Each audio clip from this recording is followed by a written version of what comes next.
சேனல்லேருந்து சாந்தி பேசுகிறேன். இன்றைக்கி வந்து நான் வந்து நவராத்திரிக்கு வந்து பூஜைக்கு வந்து டெய்லி 9 நாளைக்கு ஒவ்வொரு பட்சணம் வச்சு செய்வாங்க. ஒரு நாளைக்கு வடை, பாயாசம், அது இல்லாமல் சுண்டல், அது இல்லாமல் நிறைய வெரைட்டிஸ் செய்வாங்க. அதில் வந்து நான் சுண்டல்னால் ஒரு நாளைக்கு பச்சை பட்டாணி, ஒரு நாளைக்கு வந்து நடக்கடலை, ஒரு நாளைக்கு சுண்டல், ஒரு நாளைக்கு பச்சை பயிரில் வைப்பாங்க.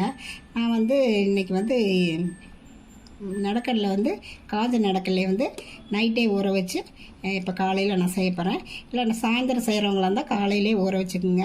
ஊற வச்சதுக்கப்புறம் நல்லா பாருங்கள், இது ஒரு பாத்திரத்தில் நல்லா வாஷ் பண்ணி நைட்டே ஊற வச்சு வடித்து வச்சுருக்கேன். இது வந்து மிதங்கிற அளவுக்கு நம்ம வந்து தண்ணி ஊற்றிக்கலாம். இந்த அளவுக்கு இருந்தால் போதும்.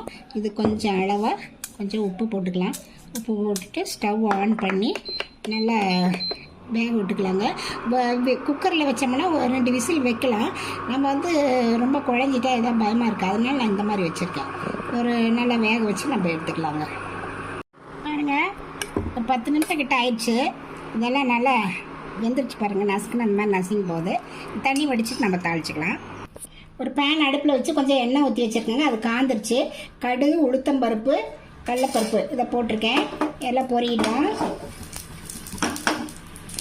பாருங்க. கடுகுல பொரிஞ்சிச்சு.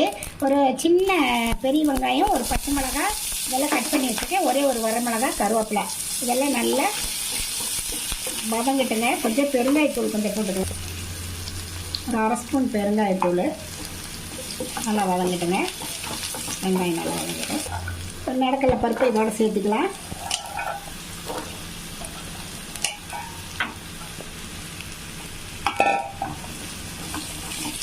வெங்காயம் பச்சை மிளகாயோடு சேர்ந்து ஒன்றா கலந்து கொடுத்துடலாம்.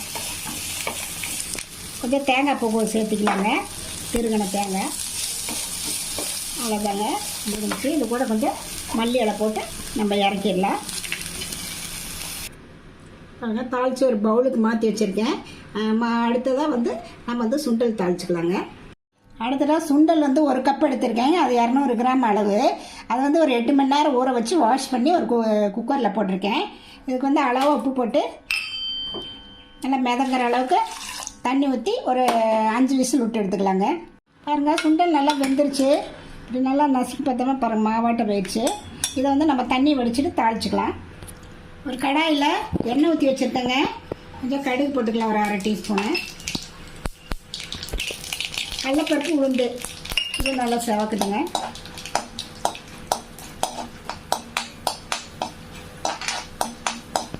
பெரிய வெங்காயத்தை கொஞ்சம் பொடிசை நறுக்கி வச்சுருக்கேங்க. பச்சை மிளகா 1, வரமிளகா 1 அதையும் நல்லா வதக்கிக்கலாம். கூட கொஞ்சம் கருவேப்பிலை, வெங்காயம் பச்சை மிளகா நல்லா வதங்கிட்டுங்க.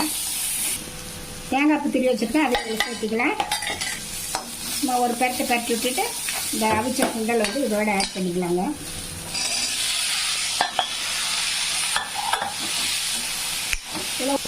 சுண்டல் ரெடி ஆகிடுச்சுங்க. அவ்வளோதான். மல்லித்தலை மட்டும் கொஞ்சம் போட்டு இறக்கிக்கலாம். அவ்வளோதாங்க, அடுப்பு ஆஃப் பண்ணிடலாம். சோறு வடிச்சு சோறு தண்ணி பண்ணிடலாம். அது போட்டு அடுத்ததாக 1 கப் வந்து பச்சை பட்டாணி எடுத்து ஒரு 8 மணி நேரம் ஊற வச்சுருக்கேங்க. சாயந்தரம் செய்கிறதுனா காலையில் நம்ம ஊற வச்சுக்கலாம். நல்லா வாஷ் பண்ணிவிட்டு ஊற வச்சு வச்சுருக்கேன். இது ஒரு குக்கரில் போட்டு வச்சுருக்கேன். இதுக்கு மிதக்கிற அளவுக்கு நம்ம தண்ணி ஊற்றிக்கலாங்க. தண்ணி ஊற்றிட்டு இதுக்கு அளவு உப்பு போட்டு ஒரு 4 விசில் விட்டு எடுத்துக்கலாம். பாருங்கள், விசில் அடங்கிருச்சு. பாருங்கள், நல்லா இப்படி மாவாட்டம் நல்லா வெந்துருச்சு. இதை தண்ணி வடிச்சிட்டு நம்ம தாளிச்சிக்கலாம்.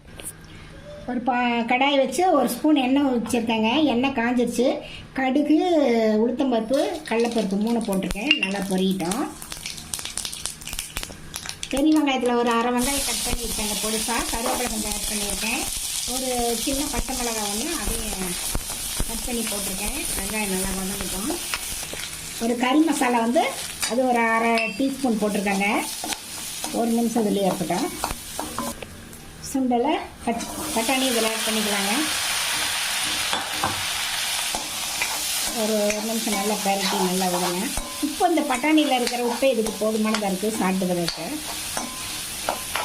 அவ்வளோதாங்க. இது கூட தேங்காய் பூ வந்து திரிஞ்சு வச்சுருக்கேன். அதையும் இதில் சேர்த்திட்டோம்.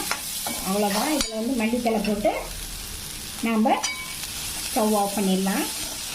அதுலேருந்து கொஞ்சம் தண்ணி இருந்துச்சுங்க, அது அதில் சுண்டிடுச்சு. தேங்காய் பூ போட்டுக்கலாம். போட்டுட்டு கொஞ்சம் மல்லி இலை போட்டு நம்ம ஸ்டவ் ஆஃப் பண்ணிடலாம். அவ்வளோதாங்க. பாருங்கள் எப்படி இருக்குன்ட்டு. இது இன்றைக்கி வந்து நான் பச்சை பயிறு வந்து நாளாக இது பண்ணியிருக்கேன். மொதல் நாள் வந்து நிலக்கடலை, அப்புறம் சுண்டல், வெள்ளை சுண்டல், அப்புறம் வந்து பச்சை பட்டாணி, இன்றைக்கி வந்து பாசி பயிருங்க. இது மாதிரி நீங்களும் பகவானுக்கு படைங்க. எப்படி இருக்குன்ட்டு நீங்களும் ட்ரை பண்ணி பார்த்துட்டு ரதியா சமையலை சப்ஸ்கிரைப் பண்ணுங்கள், லைக் பண்ணுங்கள், ஷேர் பண்ணுங்கள். அடுத்த வீடியோவில் வேறு ரெசிபி சந்திக்கிறேன்.